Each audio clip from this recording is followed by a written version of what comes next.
Si e shpjegoni faktin që ambasada amerikane nuk ka dhënë asnjë reagim kundrejt zgjedhjeve të 11 majit, ndërkohë nga ana tjetër liderët të Bashkimit Evropian e kanë uruar Edi Ramën për fitoren e tij në këto zgjedhje, ndërsa Shtetet e Bashkuara të Amerikës deri më tani nuk kanë pasur asnjë reagim konkret. Dhe çfarë mesazhi po japin Shtetet e Bashkuara të Amerikës kundrejt Edi Ramës me heshtjen e tyre? Komiteti politik që u mblodhi në Tiranë ishte një i programuar që kishte ndodhur më para se të bëshin zgjedhjet dhe para se të ikte presidenti Biden. Vërteta është që Bashkimi Evropian gjithmonë dërgon urime, pavarësisht i pëlqen apo nuk i pëlqen rezultati, i pëlqen apo nuk i pëlqen kryeministri. Do të thotë që është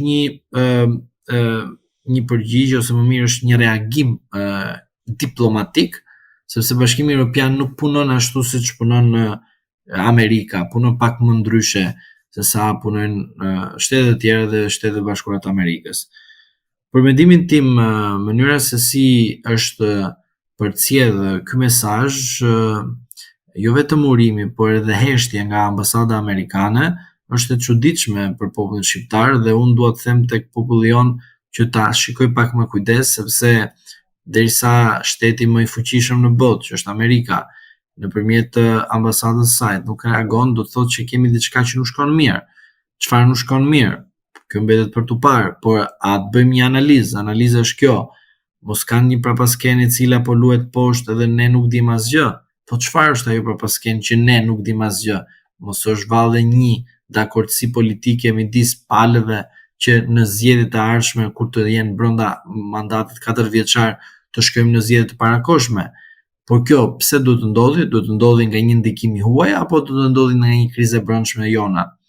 Prandaj them që prapaskena është më e rëndë, më e madhe, edhe kjo prapaskenë normalisht faktorin kryesor për mendimin tim ka ambasadën amerikane dhe jo Bashkimin Evropian. Bashkimi Evropian mund të thotë për antarësim, po antarësim Shqipërisë në Bashkimin Evropian nuk ndodh dot brenda 2030-s, sepse Bashkimi Evropian ka thënë që zgjerimi do ta bëjë 2032-shin në vazhdim, sepse në 2029 kam zgjedhjet europiane.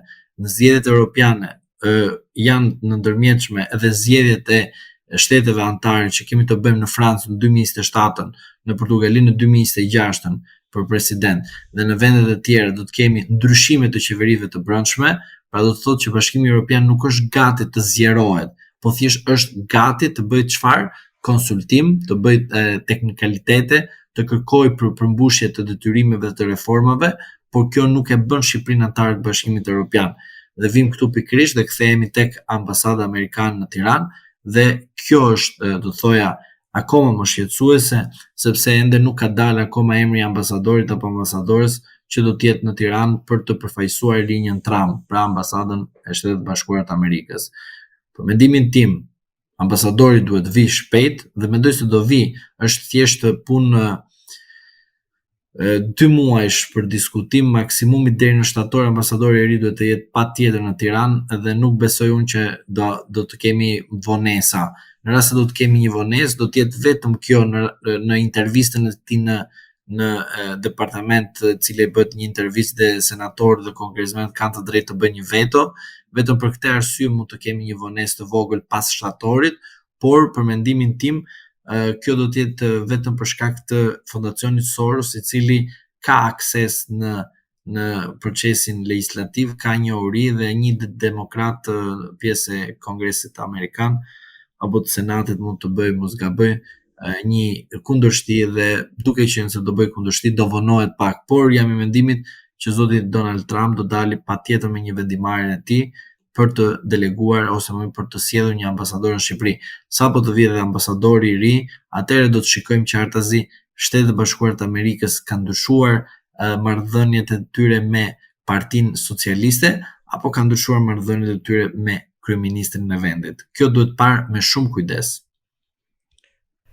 Në këtë skemë që ju përshkruat, por edhe në prapaskenat e mundshme që mund të qarkullojnë, a mund të lidhet heshtja e ambasadës amerikane, por edhe vetë Shteteve të Bashkuara të Amerikës kundrejt zgjedhjeve në Shqipëri dhe posaçërisht kundrejt kryeministrit Edi Rama që i fitoi ato me një shpallje të mundshme non grata të tij, pasi në radhët e demokratëve përflitet për një shpallje non grata të Edi Ramës në SBA, por nuk ka ndalë ende si vendim, duke qenë se ai është në postin e kryeministrit dhe si i tillë nuk mund të jepet direkt, por ndoshta mund ta marrë kur mund mos jetë në krye të qeverisë. Shiko, unë atë qasjen time për non grata dhe kam, si ta them, edhe për Berishën të njëjtën gjë, edhe për Dakun të njëjtën gjë, edhe për Doshin të njëjtën gjë, nuk më hyn punë fare, a e shpall një shtet tjetër, një politikan shqiptar non grata. Kush është ai të më thotë mua këtë votoj unë? Unë do votoj çfarë më do qefi mua dhe nuk pyes unë a e shpall tjetër non grata, a e pëlqen tjetri politikanin në Shqipëri. Nuk të pëlqen ty, mos e fto. I pëlqen popullit, populli e voton. Kjo është koti për mua. Këto janë skenare që mund të ndodhin, në Shqipëri jemi, ne tani të flasim për shqiptarët në tërësi, të jemi realist, vdesin që po të duan të huaj, të duan edhe shqiptarët. Tani nuk dua edhe ta bëj të përgjithshme, ka edhe shqiptarë që kërkojnë sovranitetin e tyre dhe nuk i intereson shumë çfarë bëjnë shtetet e tjera. Është e papranueshme për mua në rast se do merrem me politik të mendoj unë çfarë do thënë shtetet e tjera ku unë do marr voto nga qytetarët shqiptar. Tani më mirë po mendove çfarë do thënë shtetet e tjera, shko kandido në shtetet e tjera dhe mos u merr si politikan në shtetin shqiptar, thjesht përfiton një shtetësi tjetër edhe ik nga Shqipëria. Prandaj unë këto skenare nuk më pëlqejnë dhe nuk mund t'i analizoj sepse nuk mund të bie ndesh me ato që unë kam thënë edhe për Berishën, edhe për funksionarët e tjerë të shtetit shqiptar.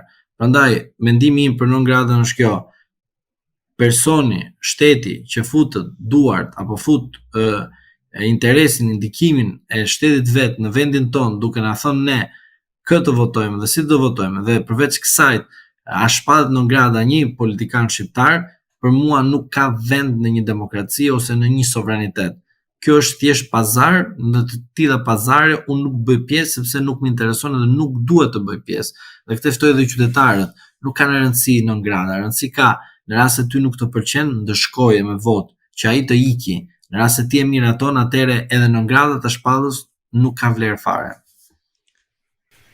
Mes shumë aksidenteve politike që mund të ndodhin kryeministrit Rama gjatë rrugtimit të tij politik, a mund të jetë një prej këtyre aksidenteve, po themi, një rebelim nga poshtë i njerëzve të tij, po të shikojmë rastin e fundit ku kandidatja për deputete Blerina Gjylameti kërkoi rinumërimin ose më saktë rishikimin e pamjeve filmike sa i përket votave, duke qenë se sipas saj mund të kishte pasur manipulime dhe pati një reagim të ashpër nga ana e kryeministrit Rama, kryesocialistit Edi Rama në grupin e WhatsAppit Partisë Socialiste, duke treguar që në fakt ai ka një pushtet gati absolut. Sepse edhe si e shikoj unë këtë gjë, unë shikoj që aman mos na dalin akoma lakrat në shesh, edhe më mirë të mblidhemi tani që jemi të mbledhur, sepse e kemi të komanduar situatën, mos kërkoj të ti pame filmik se do na dalin të gjitha në shesh edhe s'kemi se si t'i mbledhim. Ky ishte mesazhi që unë kuptova. Unë kuptova që e mblidhu ti, i tha mblidhu ti edhe bashkë të tjerë që s'keni pse të kërkoni pame filmike, ne kemi pushtetin, ne jemi skuadër, nuk je deputet, do të vjen një dikaster të mirë, do bësh aty me rrogën tënde mujore, dhe normalisht do ecësh përpara në jetën tënde. Pse ti tani do të jesh deputet patjetër? Unë s'to dua deputet, prandaj të çova në listën e hapur. Tani nuk e fitove ti, e fitoi ajo tjetra. Tani ç'a halli ke ti? Kjo është përgjigje e Edi Ramës. Nuk është përgjigje e Edi Ramës. Meritokracia, standardet, patjetër, drejta jote dhe ankimit brenda afatit të ligjor duhet të bësh procedurën dhe normalisht nga procedura do të dalë rezultati i hetimi administrativ, pastaj ke të drejtë të bësh ankimin në gjykatën në rrethin gjyqësor. Mos mendoni këtë përgjigje të zotit Rama.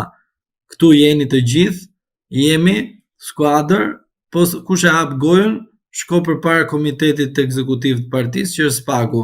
Kush e mbyll gojën, rrin aty dhe merr një pozicion partijak politik, shtet për shtet bashkë janë e gjenë muhabetin bashkarisht ata, nuk është ndonjë problem. Prandaj mesazhi i tij ishte mos na hapni telashe me zgjedhjet, sepse i kemi bërë kështu si kemi bërë, mirë janë. Na intereson kaq.